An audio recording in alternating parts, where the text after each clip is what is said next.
If you have long-term relationships with your customers, there is going to come a time, inevitably, when you have to talk about raising their prices.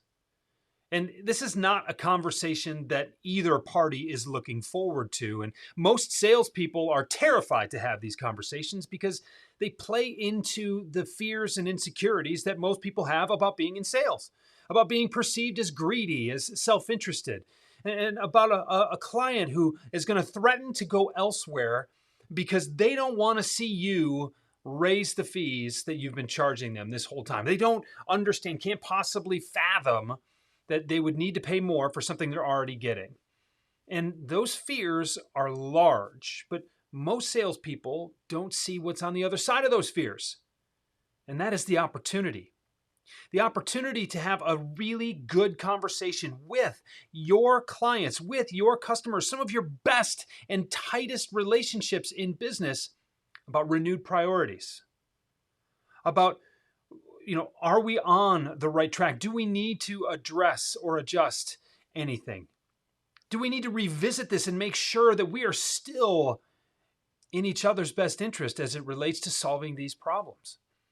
And with that renewed interest, with that renewed context, it's actually a very good time to talk about whether or not the prices that are being paid justify the value that is being delivered. And tell me that these kinds of conversations don't solidify your best relationships.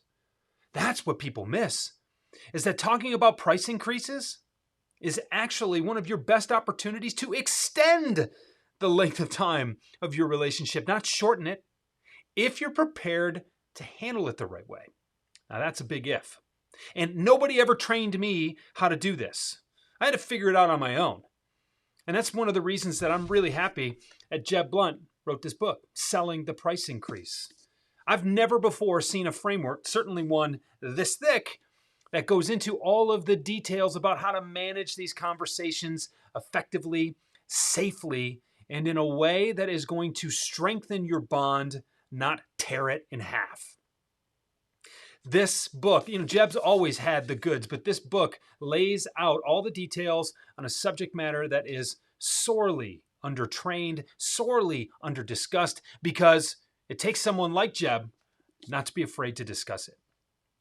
You're going to love what's in this book. You should pick it up. It's going to help you cross that chasm between that sales rep that's afraid to stand in their own value to a sales rep that is really secure with their best customers, that has earned the right to have these conversations with their best customers, and that has earned all of the profit and the margin and everything that comes on the other side of having relationships like that with their customers.